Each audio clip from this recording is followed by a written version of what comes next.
Hello students, हम बात करेंगे यहाँ पे क्लास 12 फिजिक्स के चैप्टर नंबर 3 करंट इलेक्ट्रिसिटी के फॉर्मूलाज के बारे में। ठीक है, तो हम स्टार्ट करते हैं सबसे पहले इलेक्ट्रिक करंट का फॉर्मूला। तो इलेक्ट्रिक करंट का फॉर्मूला क्या होता है? इलेक्ट्रिक करंट का फॉर्मूला होता है I equals to Q by T.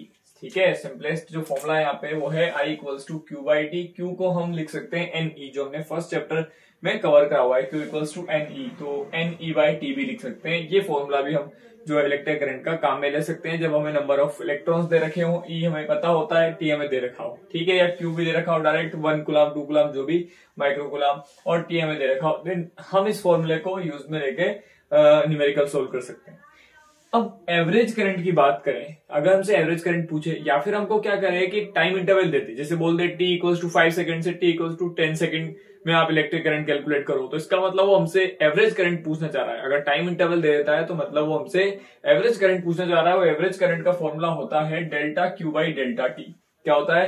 Delta Q by delta T. Delta Q को हम लिख सकते हैं Q2 minus Q1 upon T2 minus T1, और यहाँ हमें Q1 Q2 की जो इक्वेशन होगी या Q की जो इक्वेशन होगी वो हमें T की टर्म्स में देगा।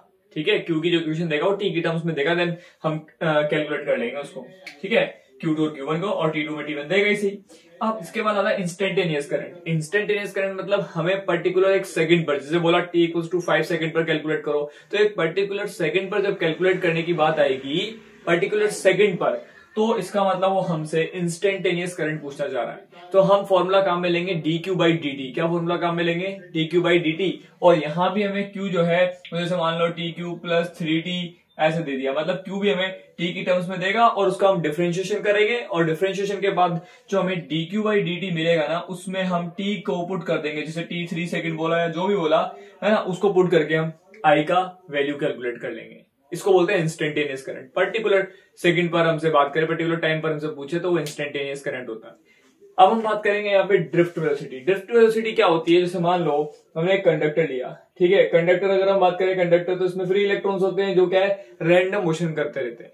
ठीक है, तो उनका जो मोशन होता है उस टाइम रैंडम मोशन होता है, तो उसकी वजह से जो एवरेज करंट होती है वो जीरो होती है। लेकिन अगर हम क्या करें, इलेक्ट्रिक फील्ड अप्लाइड कर दें, ठीक है, पोटेंशियल लगा दें, इलेक्ट्रिक फील्ड अप्लाइड कर दें, इलेक्ट्रिक फील्ड अप्लाइड करने पर अब क्या होगा, जो सारे इलेक्ट्रॉन्स इसके अंदर, मतलब मैक्सिमम जो इलेक्ट्रॉन्स इसके अंदर, वो एक पर्टिकुलर एक कांस्टेंट वेलोसिटी से इलेक्ट्रिक फील्ड के अपोजिट डायरेक्शन में क्या करेंगे, मूव करेंगे। ठीक है, और वो जिस वेलोसिटी से मूव करते हैं उसको हम ड्रिफ्ट वेलोसिटी कहते हैं। और ड्रिफ्ट वेलोसिटी का जो हमारे पास फॉर्मूला आता है वीडी, वो आता है मैग्नीट्यूड फॉर्म में small E capital E tau by M, जहां ई चार्ज ऑफ इलेक्ट्रॉन है, ई अप्लाइड इलेक्ट्रिक फील्ड है, टाउ एवरेज रिलैक्सेशन टाइम है, और एम मास ऑफ इलेक्ट्रॉन है।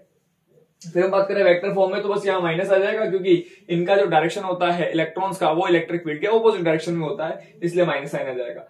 फिर हमने इस फॉर्मूले से देखा वीडी किसके प्रोपोर्शनल है, VD is directly proportional to E. VD proportional E, proportional हटाया, VD equals to mu E आ गया हमारे पास, और म्यू बन गया हमारा वीडी अपॉन ई। इसको बोलते हैं मोबिलिटी। ठीक है, तो मोबिलिटी, और मोबिलिटी जो है वो हमें ये बताएगा कि जो चार्ज कैरियर्स है वो कितना स्पीडली उसमें से मेटेरियल में से जो मटेरियल है उसमें से कितना फ्लो कर सकते हैं। ठीक है, उसको बताएगा यहाँ पे मोबिलिटी। ठीक है, तो मोबिलिटी क्या है, फ्लो ऑफ चार्ज को रिप्रेजेंट करता है ना। तो म्यू क्या है, मोबिलिटी है। मोबिलिटी का फॉर्मूला एक और हो सकता है, इसको बोल सकते हैं it is a ratio of drift velocity and applied electric field. ठीक, इसके यूनिट की बात कर ले तो यूनिट क्या बनेगा इसका, वीडी का होता है मीटर पर सेकेंड, और इलेक्ट्रिक फील्ड का होता है न्यूटन अपॉन कूलम, तो ये भी लिख सकते हैं। ठीक है, metre into coulomb upon second into newton. या फिर हम V equals to E R वाला फॉर्मूला लगाएं, तो E को हम लिख सकते हैं volt upon metre. Volt upon metre, तो एक फॉर्मूला एक यूनिट ये भी बन सकता है, मीटर अपॉन सेकंड, तो इसका हो जाएगा, इसका लिखेंगे वोल्ट अपॉन मीटर, तो वोल्ट इधर और मीटर इधर, तो metre square upon volt into second, या सेकेंड इंटू वोल्ट, ये यूनिट भी काम में ले सकते हैं। ठीक है, तो ये हमने यहां तक बात करी, इसको आप लिख लीजिए, इसका स्क्रीनशॉट ले लीजिए, फिर हम आगे बढ़ते हैं।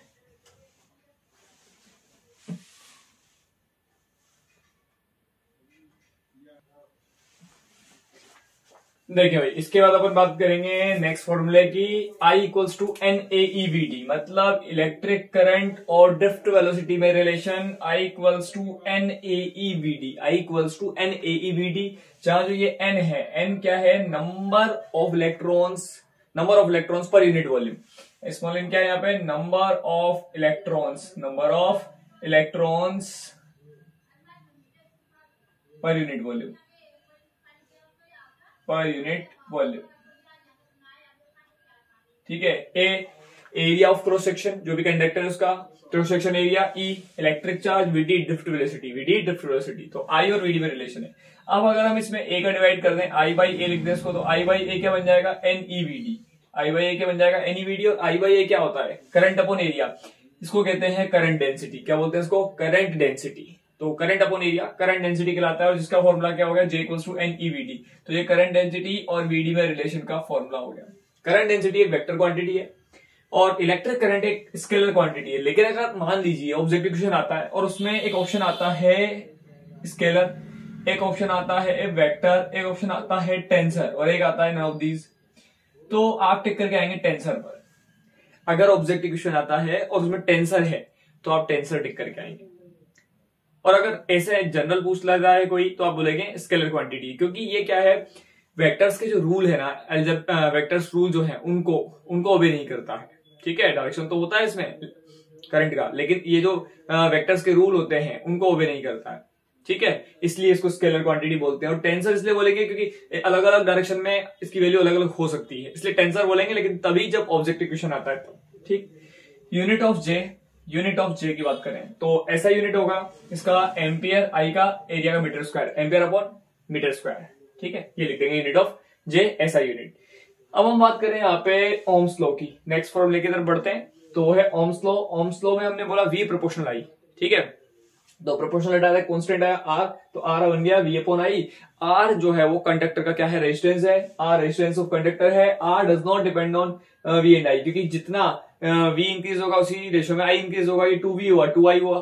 ठीक है, जिस कैपेसिटेंस वाला खेल। ठीक है, तो कैपेसिटेंस भी जो है क्यू और वी पर डिपेंड नहीं करता, वैसे ही आर वी और आई पर डिपेंड नहीं करता है। आर डिपेंड करता है एरिया, कंडक्टर के एरिया पर, है ना, और लेंथ पर और मटेरियल पर, या नेचर ऑफ मटेरियल पर डिपेंड करता है। ठीक है, तो ये हमें बात कवर करनी है। ठीक, इसको भी आप लिख लीजिए, फिर हम आगे बढ़ते हैं।